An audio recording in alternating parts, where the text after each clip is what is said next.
الحمد لله رب العالمين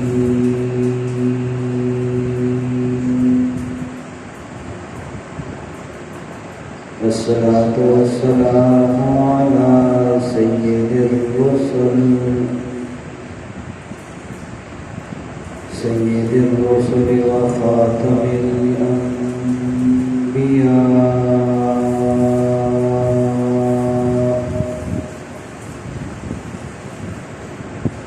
وخاتم الأنبياء والمرسلين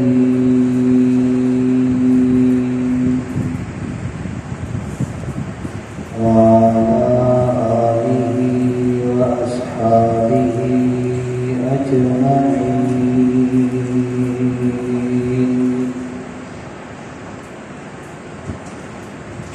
أما بعد فأعوذ بالله من الشيطان الرجيم.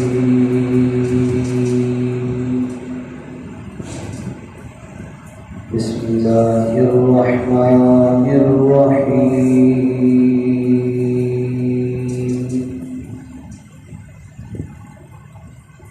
ولم يخش إلا الله.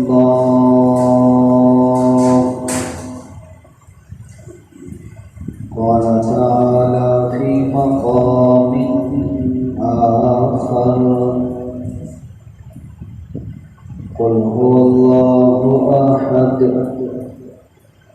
الله الصمد لم يلد ولم يولد ولم يكن له كفوا أحد. صدق الله العظيم. يا رب اشرح لي صدري ويسر لي أمري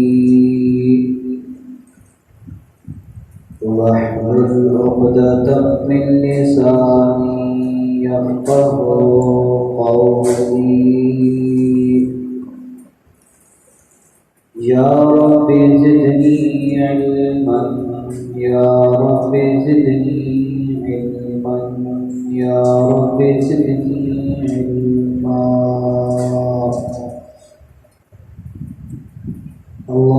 اللهم صل على جسد محمد في الأجساد.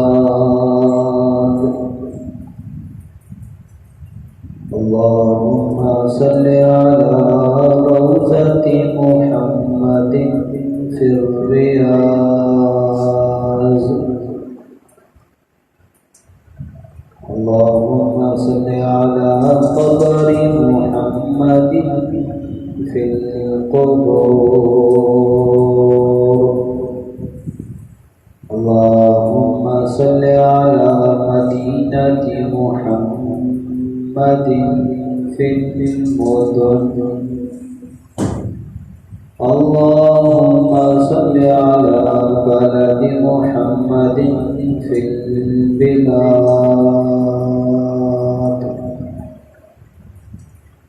اللهم صل على محمد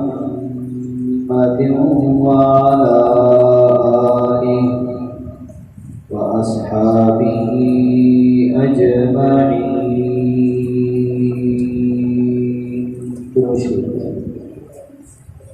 اللهم صل على محمد وعلى آل محمد كما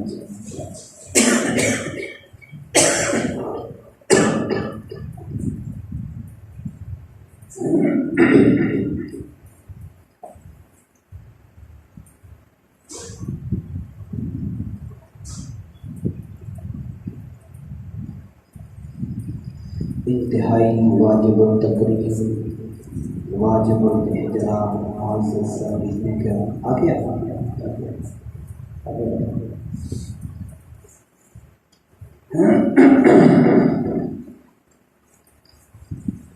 اللہ تبارک و تعالی نے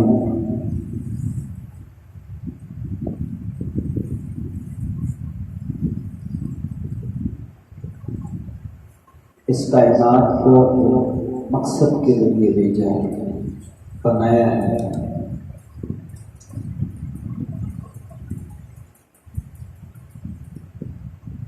اور اس کائنات میں جتنی بھی اللہ کی مخلوقات ہیں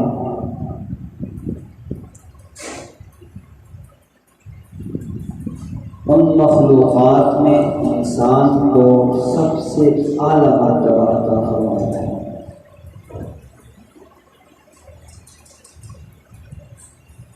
دوسرے لفظوں میں یہ سمجھیے کہ انسان کو اللہ جل جلالہ نے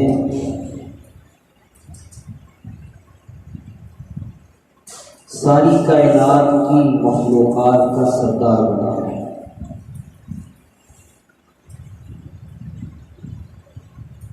جیسا کہ گزشتہ جمعۃ المبارک میں مقصد تخلیق انسان کے اوپر گفتگو ہوئی تھی کہ اللہ نے انسان کو بنایا کیوں، اس کی کیا وجوہات ہیں، جن وجوہات کے تحت اللہ نے انسان کو دنیا میں بھیجا۔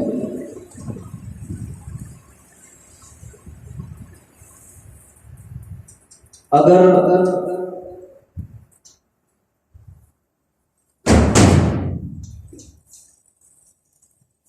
انسان اپنے مقصد پہ ہے، جس مقصد کے لیے انسان کو بنایا گیا ہے،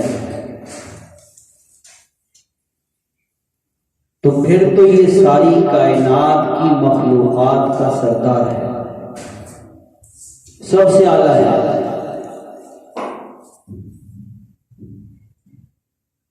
جتنی بھی مخلوقات ہیں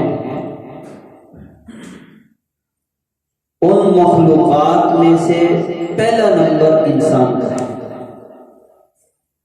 لیکن تمہید ذہن میں رکھے کب کہ جب یہ اپنا مقصد پورا کر رہا ہے۔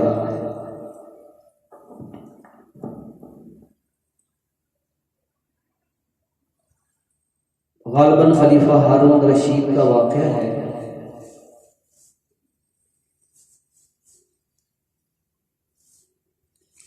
کہ ایک بندہ خلیفہ کی بادشاہت میں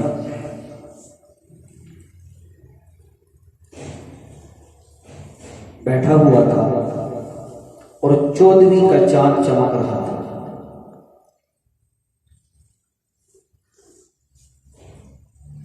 تو ایک نظر چاند کو دیکھا اور ایک نظر اپنی بیوی کے چہرے کو دیکھا اور کہنے لگا اپنی بیوی سے کہ اگر تیرا چہرہ چاند سے زیادہ خوبصورت نہیں تو تجھے 3 طلاقیں ہیں۔ بیوی نے کہا کیسی بات کرتے ہو، چاند تو چمک رہا ہے، 14ویں کا چاند جب اپنے جوبن پہ ہو تو اس کا حسن و جمال کائنات کی ہر چیز سے اعلیٰ ہوتا ہے۔ میرے اوپر تو طلاق واقع ہو گئی۔ اب جب تھوڑا ہوش آیا خاوند کو، میں نے کہا یہ مسئلہ مجھے علماء سے پوچھنا چاہیے۔ آپ نے محلے کی مسجد میں مولوی صاحب کے پاس گیا ہوگا تو کہا ہوگا میں نے بیوی کو کہا ہے کہ اگر تیرا چہرہ چاند سے خوبصورت نہیں تو تجھے 3 طلاقیں۔ مولوی صاحب نے کہا طلاق تو ہو گئی، چاند کو دیکھو وہ کیسے چمک رہا ہے، اس کے اندر کتنا حسن جمال ہے، اس کے اندر کتنی رعنائیاں ہیں، تو طلاق تو ہوگی، تیری بیوی چاند سے زیادہ خوبصورت تو نہیں ہے، چاند کا تو حسن و جمال ہے۔ اب بڑا پریشان۔ یہ بات پھیلتے پھیلتے بادشاہ وقت تک پہنچ گئی کہ ایک بندے کی بیوی اس لیے طلاق ہوئی کہ اس نے کہا کہ میری بیوی کا چہرہ چاند سے اگر خوبصورت نہیں ہے تو 3 طلاقیں۔ بادشاہ بھی اس وقت کے عالم ہوا کرتے تھے. خلیفہ ہارون الرشید خود بہت بڑا عالم تھا اور اس کی بادشاہت پوری دنیا میں ایک شہرت والی بادشاہت اور خلافت تھی. ہر سال اس کی ترتیب یہ تھی کہ ایک سال خود حج کرتا پیدل، بغداد سے چلتا مکہ مکرمہ تک پیدل حج کرتا، اور اس کے قافلے میں 1000 علماء چل رہے ہوتے. ان علماء کا سارا حج کا خرچ خلیفہ ہارون الرشید ادا کرتا. اور اگلے سال پھر 1000 علماء کو حج پہ بھیجتا، 1000 فقراء اور مساکین کو حج پہ بھیجتا، اور اس کی طرف سے یہ قافلہ جا کے حج کرتا. بڑا عالم فاضل بادشاہ گزرا ہے. تو حرم مکہ مکرمہ حجاز میں پانی کی قلت تھی اس دور میں، تو اس کی جو بیوی تھی ملکہ زبیدہ نے حاجیوں کے پانی کا انتظام کرنے کے لیے ایک ایسا کارنامہ سا انجام دیا کہ اس وقت کے انجینئر بھی حیران ہو گئے. مصر جو دریائے جہاں پہ دریائے نیل ہے وہاں سے اس نے نہر بنوائی اور عرفات کے میدان تک اس نہر کو لے کے آئی تاکہ حاجی اس کا پانی استعمال کر سکے. کتنا فاصلہ ہے آپ خود اندازہ لگائیں کہ اس دور کی بادشاہوں کی بیگمات بھی اللہ کے راستے میں خرچ کرنے والی تھی. تو بادشاہ تک خبر پہنچی، خلیفہ تک خبر پہنچی کہ بغداد کے اندر یوں طلاق واقع ہوئی ہے. تو خلیفہ نے علماء کو اکٹھا کیا.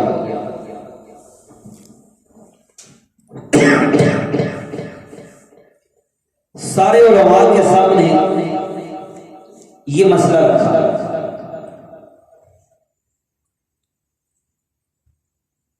تو جب سارے علماء نے مسئلہ سنا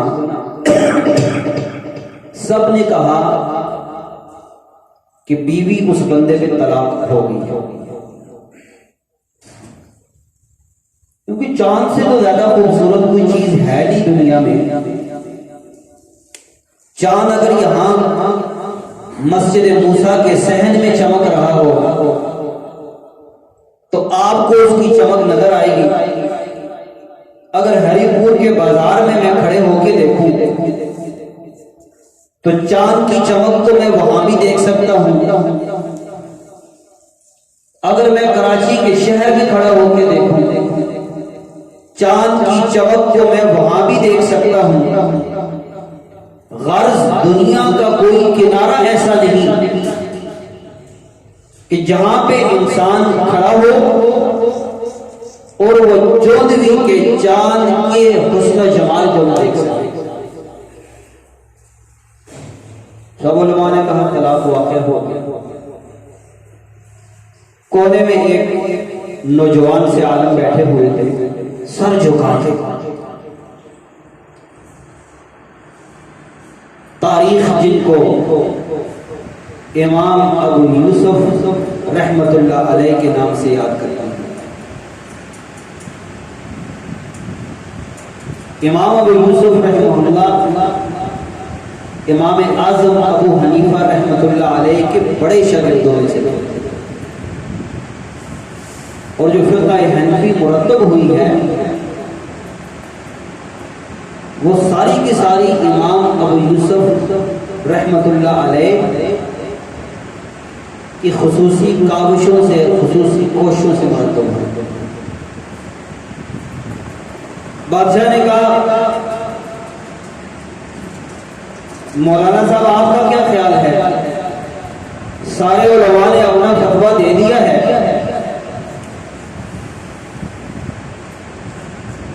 آپ اس سلطنت کے قاضی القضات ہیں، چیف جسٹس ہیں، آپ کا کیا خیال ہے؟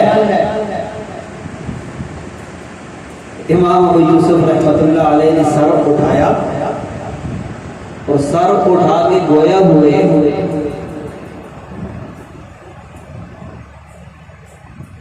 کہ یہ جو طلاق 3 اس بندے نے دی ہیں یہ طلاق واقعہ نہیں ہوئی،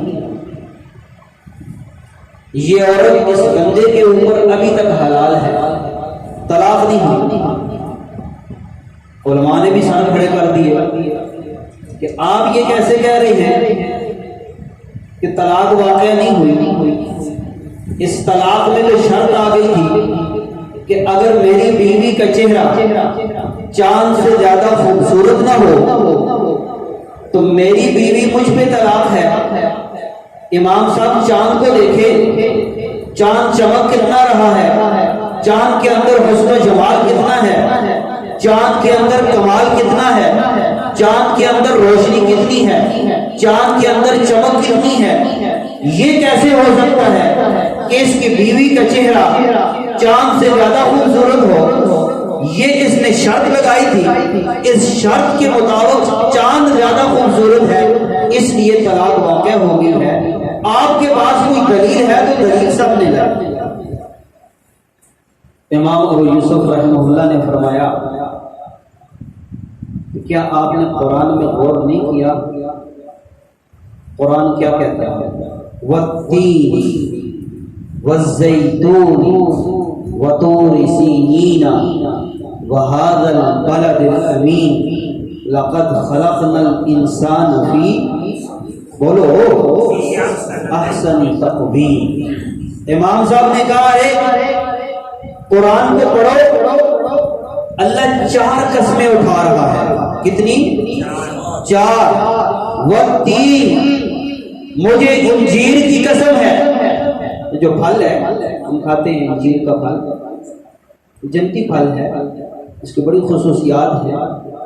آج کل دور ایسا آ چکا ہے کہ ہم جو قدرتی چیزیں ہیں ان کو چھوڑ کے کیمیکل والی چیزوں پہ آ گئے، تو اللہ اس پھل کی قسم اٹھا رہے ہیں۔ والتین، مجھے انجیر کی قسم، انجیر کے پھل کی قسم، والزیتون، اور زیتون کے پھل کی قسم۔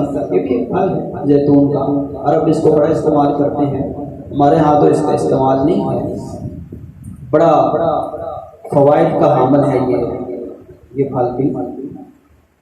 تو یہ دوسری قسم ہو، مجھے قسم ہے انجیر کی، مجھے قسم ہے زیتون کی، وطور سینین، اور مجھے طور سینا پہاڑ کی قسم جہاں پہ حضرت موسیٰ پہ وحی اتری، وہذا البلد الامین، اور میرے نبی سب کہتے صلی اللہ علیہ وسلم، مجھے اس برکت والے شہر کی قسم جس میں آپ اترے ہیں، یعنی مکہ مکرمہ کی، مجھے دین کی قسم، مجھے زیتون کی قسم، مجھے سینا پہاڑ کی قسم، مجھے اس پاکیزہ امانت والے شہر کی قسم، لقد خلقنا الانسان فی احسن تقویم، ہم نے انسان کو سب سے زیادہ خوبصورت بنایا، سب سے زیادہ۔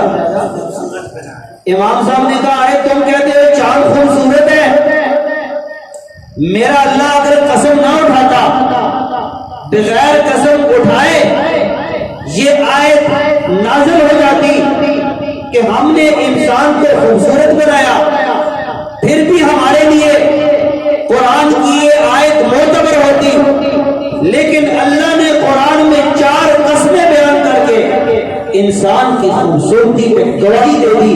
تم کیسے کہتے ہو چاند خوبصورت ہے؟ قرآن کہتا ہے انسان اعلیٰ ہے، قرآن کہتا ہے انسان خوبصورت ہے، اس لیے قرآن کی روشنی میں یہ طلاق واقع نہیں ہے۔ علماء بھی آشش کر ہوتے کہ امام ابو یوسف کا قرآن سے مسائل کو نکالنے کا انداز ہی نرالا ہے۔ یہ تو ایک پہلو ہے، موضوع یہ نہیں تھا، بات اس طرف چلی گئی کہ انسان جب اپنے مقصد پہ رہے ہر چیز کا مقصد ہے نا. اب یہ کرسی پہ میں بیٹھا ہوں، اس لیے ایک مقصد کے لیے بنی ہے کہ اس کے اوپر بیٹھا جائے. اگر کرسی کی یہ ٹانگ ٹوٹ جائے، یہ بھی ٹوٹ جائے، اور اس کا جو بنانے کا مقصد تھا کہ بیٹھا جائے، یہ نیچے ہو جائے تو وہ بیٹھے گا اس کے اوپر، اس کو سٹور میں پھینک دیا جائے. جب پنکھوں کے نیچے آپ بیٹھے ہیں، ان کا ایک مقصد ہے کہ آپ کو ہوا لگے، تو جو یہ پنکھا خراب ہو جائے، ذرا جی صاحب کیا کریں گے آپ؟ اس کو اتار دیں گے، اس کا مقصد ہی ختم ہوتا. یہاں اس کا مقصد ہی نہیں ہے. تو انسان جو اپنے مقصد پہ ہے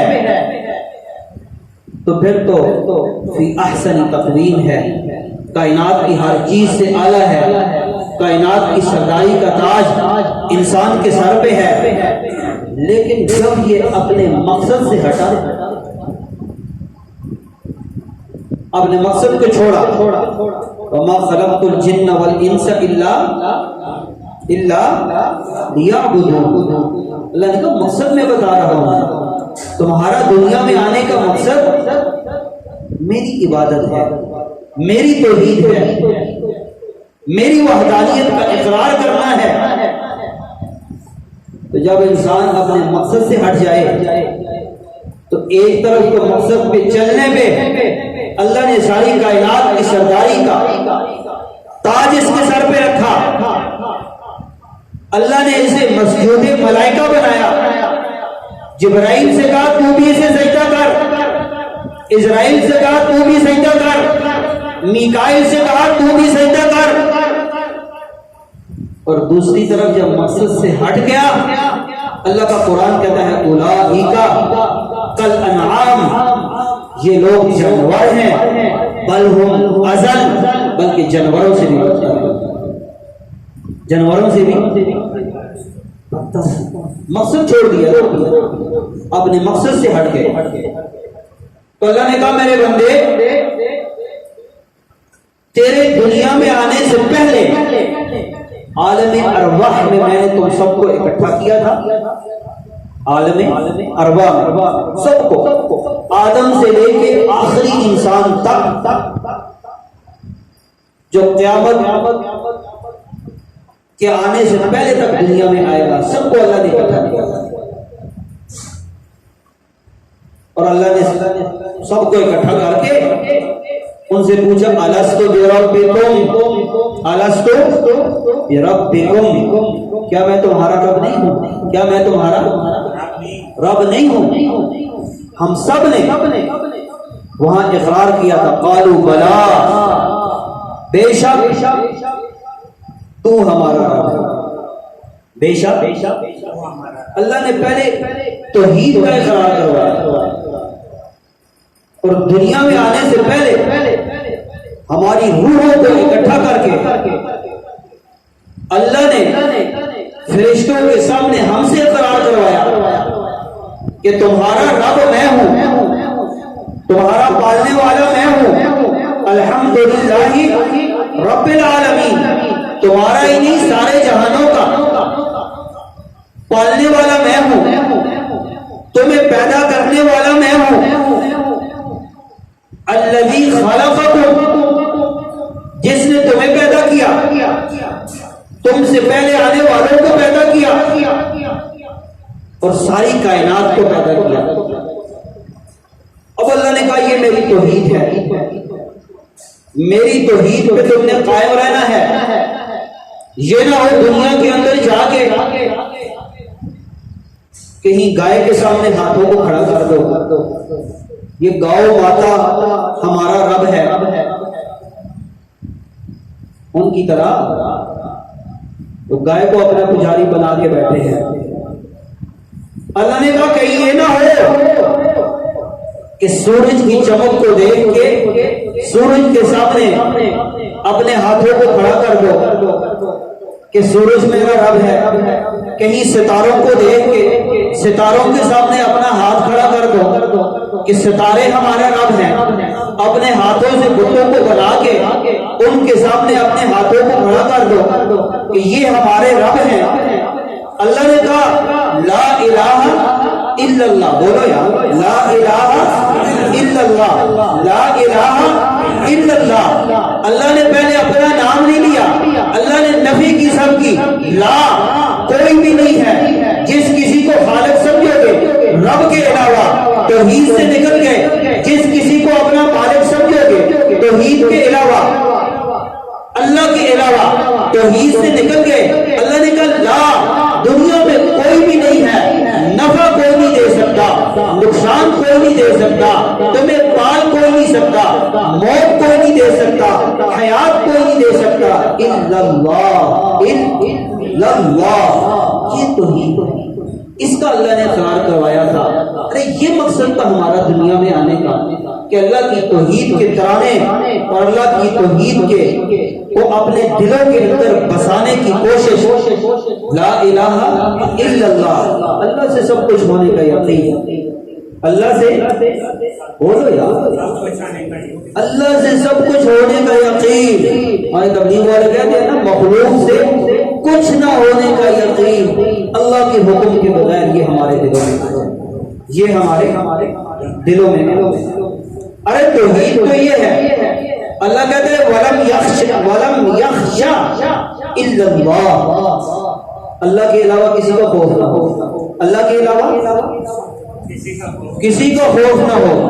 ولم یخشا الا اللہ, ڈرے کسی سے نہیں, خوف کسی, ارے خوف ہو تو تب ہو کہ جب لوگ موت و حیات کے مالک موت و حیات کے مالک. اللہ قرآن میں جگہ جگہ اللہ تعالیٰ اپنی وحدانیت کے ثبوت دے رہا ہے, اپنی وحدانیت. چھری کا کیا کام ہے؟ کاٹنا. چھری کاٹتی ہے نا. اللہ تعالیٰ حضرت ابراہیم سے کہتے ہیں کہ جاؤ اپنے بیٹے کو ذبح کرو. اب حضرت ابراہیم علیہ السلام اللہ کے برگزیدہ نبی, ابو الانبیاء, اپنے بیٹے کو ذبح کرنے کے لیے لے کے گئے. چھری گلے میں چلا رہے ہیں, چھری چل نہیں گئی. چھری چلائی کہ نہیں چلائی؟ ابھی عید آنے والی ہے, آج صاحب اجی ہروز صاحب, تو چھری چلائی لیکن چھری چلی نہیں. چھری کا کام تو ہے کاٹنا. حضرت ابراہیم زور لگا رہے ہیں کہ چھری چل جائے. اللہ نے کہا میں دنیا کو بتانا چاہتا ہوں کہ نبی ہو ابو الانبیاء, وہ یہ چاہے کہ میں اپنے بیٹے کو ذبح کر دوں, انبیاء کا باپ اور ذبح ہونے والا اسماعیل خاتم النبیین کا باپ محمد رسول اللہ کے جد امجد, وہ یہ چاہیں کہ میں ذبح ہو جاؤں, لیکن ان دونوں کی چاہت پہ میری چاہت تھی. میں دنیا کو بتانا چاہتا تھا جو میں چاہتا ہوں دنیا میں وہی ہوگا. چھری کے اندر کاٹنے کی صلاحیت میں نے رکھی ہے. اگر تیرا ایمان چھری کے اوپر چلا گیا کہ چھری کاٹتی ہے, توحید سے نکل گئے. توحید سے اللہ نے کہا میرے حکم کے بغیر چھری چل نہیں سکتی. چلانے والا ابراہیم ہو, جس کے گلے پہ چل رہی ہو وہ اسماعیل ہو. میں نے چھری کو کہہ دیا خبردار, اسماعیل کا ایک بال بھی کٹا, چھری نے چلنا چھوڑ دیا. تو اس لیے طاقتوں کا مالک کون؟ ایسے نہیں یار, بولو طاقتوں کا مالک کون؟ موت کا مالک کون؟ زندگی کا مالک کون؟ اللہ. اللہ نے کہا دیکھو بیٹے بھی میں دیتا ہوں, بیٹیاں بھی میں دیتا ہوں. نہ چاہوں تو دونوں نہیں دیتا, نہ چاہوں تو جہاں بولی میں یشاء اناثا و یہاں بولی میں یشاء الذکور. جسے چاہتا ہے بیٹیاں عطا کرتا ہے, جسے چاہتا ہے بیٹی عطا کرتا ہے. میں نے کہا دیکھو یہ میری توحید ہے کہ خاوند ہو محمد الرسول اللہ صلی اللہ علیہ وسلم. توجہ یار، توحید کی بات ہے عمران صاحب. خاوند ہو محمد الرسول اللہ صلی اللہ علیہ وسلم اور زوجہ ہو بیوی ہو سیدہ عائشہ رضی اللہ تعالی عنہا طیبہ طاہرہ کائنات کی عورتوں کی امام. اللہ نے کہا میں نہ چاہوں تو ان کو بھی اولاد دو، میں نہ چاہوں تو اولاد دو، ان کو بھی اولاد دو. یہ توحید ہے. کہاں پھر رہے ہیں ہم در بدر کی ٹھوکریں. جس سے ہونے کا یقین ہے وہاں تو ہم روتے نہیں، اس کے سامنے تو آنسو بہاتے نہیں، اس کے سامنے تو آہوازاریاں کرتے نہیں، اس کے سامنے تو راتوں کی تنہائیوں میں سجدہ کرتے نہیں. خدا کی قسم رب کے سامنے آ کے ایک سجدہ اخلاص سے کر کے مانگ کے دیکھو، تمہاری جھولی کو اللہ نے خوشیوں سے نہ کر دیا تو اپنے رب کو رب نہ کہنا. مانگو تو صحیح اللہ سے، اللہ کے سامنے آؤ تو صحیح. توحید تو یہ ہے کہ اللہ سے سب کچھ ہونے کا یقین اور مخلوق سے کچھ نہ ہونے کا یقین ہمارے دلوں میں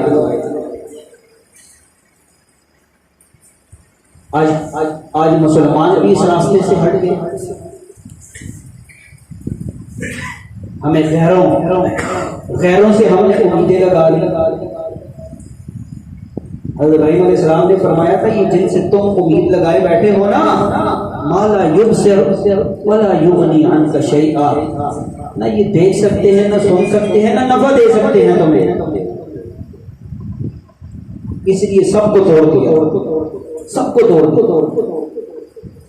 تاکہ انہیں پتہ چلے طاقتوں کے بت جو ہم نے بنائے ہوئے ہیں.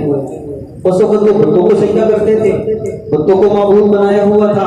ہم نے اپنے نفس کو بنایا ہوا ہے، ہم نے اپنے نفس کو بنایا ہوا ہے، اپنے نفس کو ہم نے اپنا معبود بنایا ہوا ہے. کہ نفس جو کہے گا وہ کرے گا، نفس جیسے چلائے گا چلے گا. قرآن کا ایک اگر اللہ کے اختیار میں ساری کائنات ہے، موت، حیات، زندگی، عزت، وتعز من تشاء وتذل من تشاء. اللہ نے کہا آؤ میں تمہیں توحید بتاؤں، عزتوں کے خزانے میرے پاس. بھائیوں نے یوسف کو کنویں میں ڈالا کہ اپنے گھر سے نکال دے. مصر کے بازار میں غلام بن کے بکا، عزیز مصر کے گھر میں پہنچا، تہمت لگی، جیل میں چلے گئے. تہمت لگی، جیل میں چلے گئے. سارے ذلتوں کے نقشے ہیں دیکھنے میں. جیل بھیجے جا رہے ہیں، تہمت لگ رہی ہے. لیکن اللہ نے کہا میری توحید کو دیکھو. ان سارے نقشوں میں سے، ذلت کے نقشوں میں سے میں عزت کے نقشے نکال کے دنیا کو بتاؤں گا. عزتیں میرے پاس، جسے چاہوں عزتیں عطا کروں، جسے چاہوں ذلتیں عطا کروں. جیل کے اندر بٹھا کے میں نے یوسف کو مصر کا بادشاہ بنا دیا اور نبوت کا تاج میں نے یوسف کے سر پہ رکھ کے بتا دیا کہ دنیا کے خزانوں میں عزتیں نہیں ہیں، دنیا کے خزانوں میں ذلتیں نہیں ہیں. جسے میں چاہوں گا اسے عزت ملے گی، جسے میں چاہوں گا اسے عزت ملے گی. یہ تو دنیا سے ہٹ کے ایک اللہ پہ ہمارا یقین آ جائے، ایک اللہ پہ. قل هو اللہ احد، بیان کر دیجئے اللہ ایک ہے. یہ ہم نے جو اپنے نفس کو معبود بنایا ہوا ہے، اللہ نے کہا اس پہ ضرب لگاؤ، اللہ ایک ہے. اور ہم اپنے مسائل کہاں پہ حل کروا رہے ہیں؟ غیرت دنیا سے جا سے. کوئی پریشانی مصیبت بنے اللہ کے سامنے. یہ جو بیماری آئی ہے وبا اللہ کی طرف سے آئی ہے. وہ وبا ہے، کوئی سازش ہے اللہ کی طرف سے آئی ہے. تو پہلے تو ہونا ہی چاہیے تھا کہ ہم اللہ کی طرف رجوع کرتے، اللہ کے سامنے گڑگڑاتے. مجھے بتائیے کیا ہماری قوم اللہ کے سامنے گڑگڑائی؟ پہلے تو میں اپنی بات کرتا ہوں، روٹین کی زندگی گزر رہی ہے، اب یہ پھیر رہا ہے اس سے۔ ایک تو اللہ پہ ہم اعتماد کریں کہ اللہ کے علاوہ کوئی کچھ نہیں کر سکتا، لیکن دوسری طرف قرآن یہ بھی کہتا ہے وَلَا تُلْقُوا أَنفُسَكُمْ إِلَى التَّهْلُكَةِ، اپنے آپ کو ہلاکت میں نہ ڈالو۔ جو احتیاطی تدابیر ہیں وہ ہم ساری کی ساری کریں، باقی معاملہ اللہ پہ چھوڑ دیں۔ زندگی کا بھی وہ مالک ہے، حیات کا بھی وہ مالک ہے۔ اصل یہ ہے کہ جس مقصد کے لیے اللہ نے بھیجا وہ مقصد ہمارا پورا ہو جائے، رب ہم سے راضی ہو جائے۔ ساری کائنات اگر ناراض ہے کوئی پرواہ نہیں، اللہ کو راضی کرنا چاہیے۔ میرے بھائیو، آج اللہ کو اگر راضی کر لو، خدا کی قسم مرنے کی کہ بعد کی زندگی اللہ ہمیں راضی کرے گا، اللہ جیسے ہم چاہیں گے ایسے زندگی ہمیں عطا کرے گا۔ اللہ تبارک و تعالی ہمیں اپنی توحید کو عام رہنے کی توفیق نصیب فرمائے۔ وآخر دعوانا الحمدللہ۔